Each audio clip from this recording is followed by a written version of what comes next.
Sky Howdy, and welcome back to another episode of World Bigfoot Radio.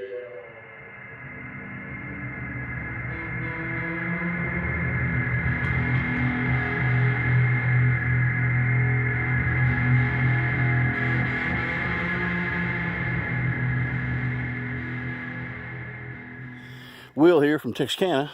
I'm in the woods up here, what I call Ground Zero, one of our best Bigfoot hunting areas, and I found a really interesting find right here. I want to share this with you. Look at this igloo structure right here. Of course, right now most of the vinage on top that would hide it is gone, but just see this. You can see that this is not something that's done by nature. It's actually been woven together. It's about a little about 5 foot 4 inches by about 8 foot right here. And again, you got your little entry hut right there where you can see where whatever it is has been going in there and sleeping. What's pretty cool is if you look over here right next to it, what you have is one of Bigfoot's favorite foods. This green stuff you see right here is actually a dewberry patch, and there's a trail going right through the middle of it. So I thought this was pretty cool. I thought you might enjoy looking at this. Again, I'm going to give you one last shot to see. These pine needles are really wet, so y'all forgive me. But you can see how big and cool that is.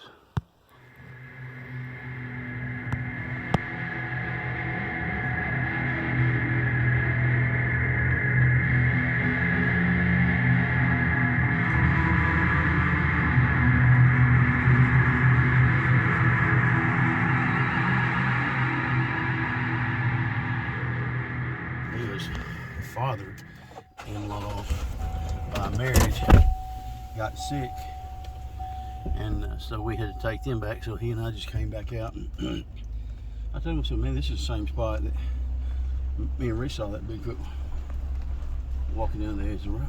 And he goes, one I saw was right over here, so we knew he was in a good spot. That's when we saw that mama and 2 babies that night walking across that. So he was with you when that happened? Yeah. Was that 17 or 16 or 18? It was 19. 19? Yeah.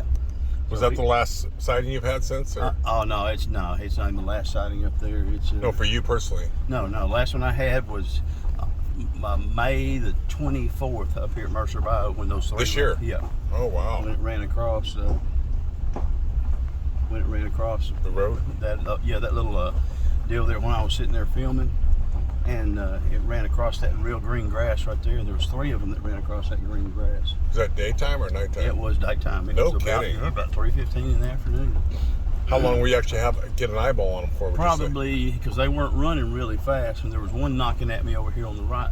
I probably had eyeballs on them for about 10 to 12 seconds. That's a long time. That was a long time. I've been real lucky this year as far as having some long sightings, and then the ones that I had there in. What were they? Different colors or different? What was it? They were all the same color. They were all black. Black, like black, huh? Black. Yep. I noticed that. It seems like when they're black. They are, man. Did they have any kind of sheen to them, or were there patches? No, they were beautiful, man. They were clean, huh? Yeah, they were clean. Everything they had was. Were any of them females, or could you tell? Could not tell on that right there, but I'm imagining so. But still, not seeing. You can say that all day long, but yeah. But it was cool. I mean, they sit there and I'm doing that. Did they know you were watching them? I think they did, because like I said, when I was shooting that video down there looking at that right there, and this one over here is to my right, and all of a sudden, he knocks. And so I'm sitting there and I keep videoing this way right here, and I'm looking to my right to see if I can find him. And I don't find him. Right as I'm getting close, I look back and there they go. So that's when I stopped my video. And why did you stop the video? I was going to try to get pictures of these 3 Bigfoot. Oh, you wanted to get pictures of them? Yeah, try to get pictures. I mean, like a fool, I just hit picture rather than you thought video. You didn't hit, okay. Yeah, and I thought I had hit videos, and I was going to get the video, because that's what both he and I are bad about.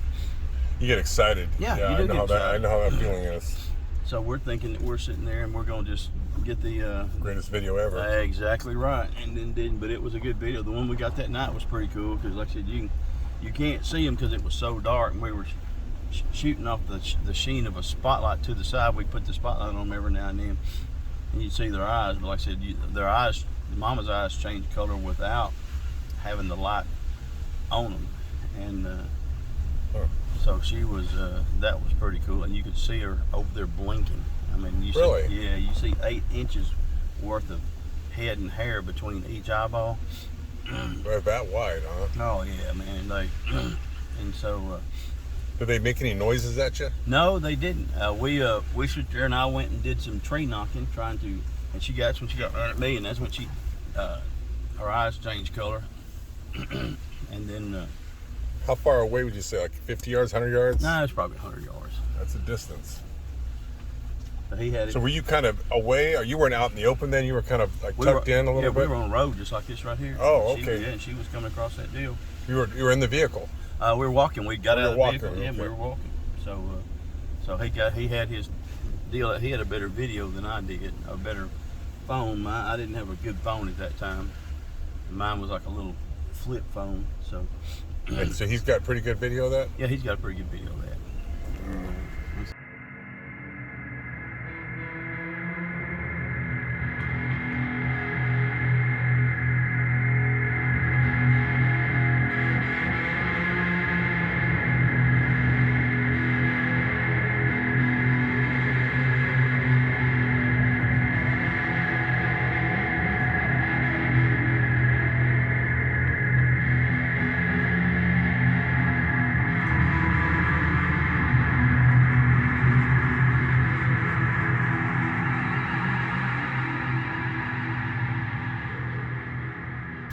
Kill these hogs, so he laid them out right here. 5 hogs. 5 big hogs. I've got a picture of them. I'll show them to you.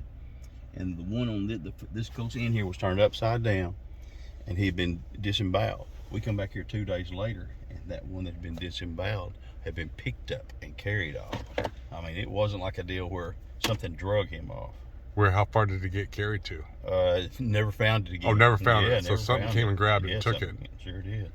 Humans don't like to eat hogs. Oh gosh, no, man, we're smarter. Well, especially not after they're dead and mutilated like that, unless You don't even want to eat them if you kill them yourself. They're terrible. Yeah, they're not good for you. If you got shoats, but you get that trichinosis and stuff, you can get shoats in there. Let me show them hogs right there. Now, do you think? Could a coyote be strong enough to pull? How much would that hog weigh? Maybe, do you think 100 pounds that or hog more? Back here weigh probably 250, probably. So as fat as there's it's not feeling. one coyote's not going to drag it away. They'll No. eat it right there, right? Yeah, he's gonna have to. He's gonna have to bite it off into pieces. It wouldn't make sense for them to drag it anyway. That's not how they hunt, right? That's right. That's exactly right. Interesting. Least amount of trouble they can get in. Coyotes taking down a wild hog is That'd be tough to do too. I'd bet on the daggum coyotes myself. There they are, right there. There he is, right there. Oh wow, there it is, all ripped open. Yep, right there. That's where. And then you see came back the next day and it was Came back gone. 2 days later. And It was gone. I said the next. But it was time. the only one that was ripped. Yeah, it's the open. only one's ripped open. And then we go back to, there's the tracks for the Bigfoot that picked it up. You can see the tracks. Oh yeah. There.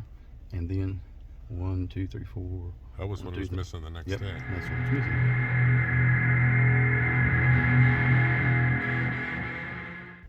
Wow. And those are big hogs.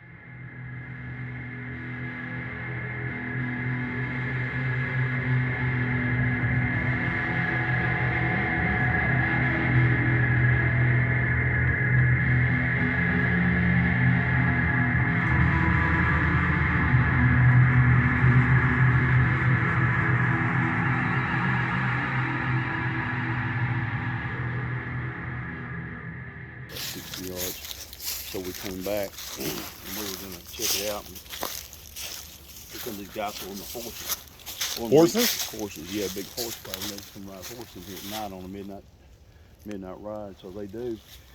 So me and Randy didn't say anything. We walked on down here. He gets down there where that trail was to where that Bigfoot did the screaming, and that horse went to throwing a fit. Oh, horse. HORSE. Yeah, Okay. horse, And so it starts backing up. doing that stuff like that, and he goes, I don't know what that is, this blanky blank horse, you know.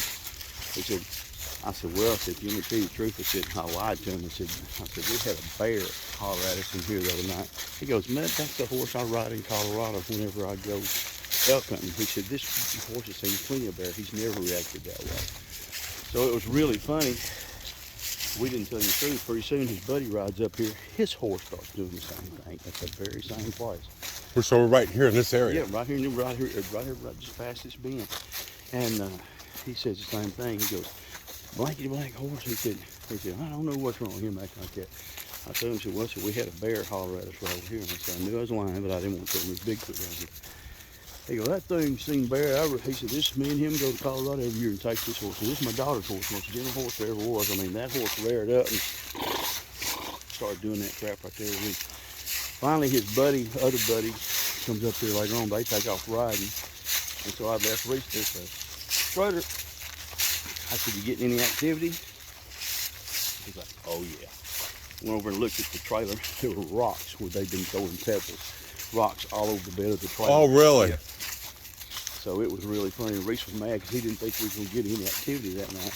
And we got probably more activity by having that trailer in there than we would. For one of these mud holes here, Randy came down here then that following spring by itself. And there's that mud hole there. There's nothing there. On his way back when he comes back, there is a cottonmouth laying there, about a 3-foot cottonmouth. It had been pulled in two and laid there, and part of that cottonmouth was This was, there. so you'd come and gone, and in that period of time, someone had thrown a cottonmouth out there. Yeah, the Bigfoot had actually took it and pulled it apart and laid it there at the side of that deal for him. Wow. So he, If that ain't evidence. buddy, I promise you, I'm serious. We call it swamp spaghetti. And there's another one of those. Bendovers. Yep. Oh, I gotta go take a look. That's pretty, Pretty cool. that's pretty dramatic right there.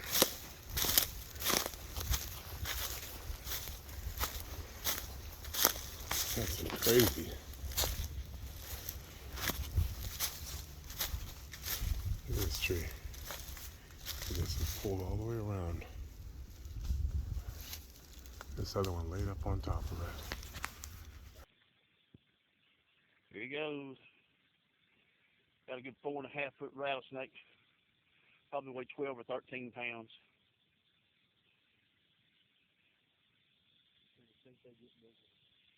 Unreal. There he goes, and he still ain't happy with me. He dang well better appreciate the fact I was here. That's right. Somebody else see him, they would have hit him and killed him. Yeah, he's in the S-curve. There he goes. Now he's going to hide for whatever waits. Now he's going to quit rattling. There he be. Pretty cool. If you don't like this, that's why I stay outdoors.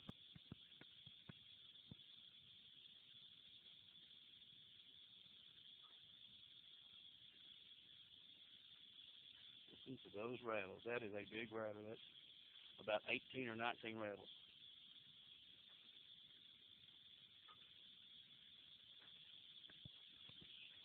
Drive around with you, kill it.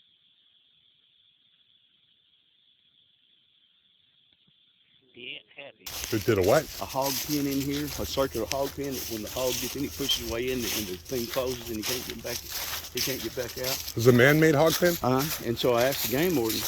I said, well, what do y'all do with those hogs whenever you get them in there? And he said, that's the funny part about it. He said, you get them in there, and it's got an alarm tells them when hogs are in there. So you get them in there, and by the time we come out here, he said something's done got them out of the pen. Really? Yep. And they're sure it was in there? They're sure it was in there because that alarm sets off whenever it goes through. Got like a motion. Did you have a follow-up question after he told you that? About several follow-up questions on that. Well, run that whole dialogue down. I said, man, why didn't you? I said, do y'all not put a camera down here? He goes, well, he said, I know what you're hinting at. He said, most people don't believe, so they think it's a waste of time. I said, trust me, it's no waste of time. He goes, no. He said, I've heard some stories down here. But this goes on back to Boggy Creek back there. We can follow this in quite a good way. Well, let's keep going here. It's fine. You sure? Oh, yeah. I don't want to leave him up. He's an independent kind of guy.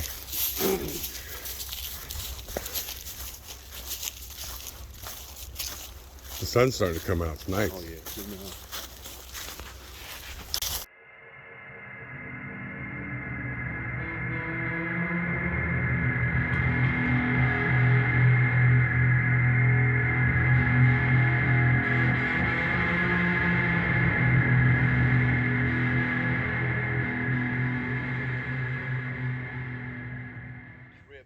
Yeah. I said, when I asked him, that's what he told me. He said, yeah. He said, by the time we get there, something's done got the hogs out. So would they have to jump over that to get in there? No, at the end, they'll taper that end down there, and they'll come together like that, and that wire's real stiff, but they'll leave it up to the hog and put a little food in there so the hog will push it with his nose, and when he does, he closes up on it and he can't get back out. Okay. So it's all barbed wire there? It's all barbed wire, and then it's that wire that's got the 3-inch by 2-inch squares built into it.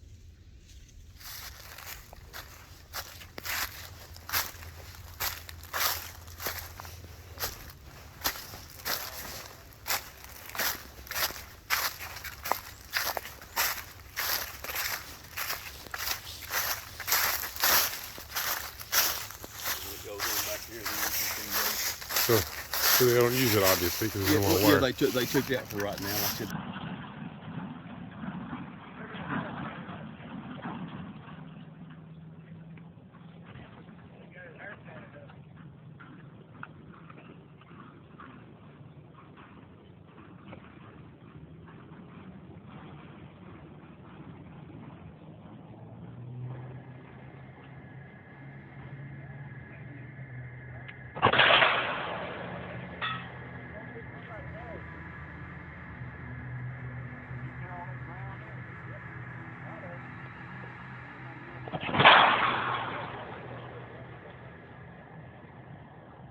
So make sure that you're kind to everyone.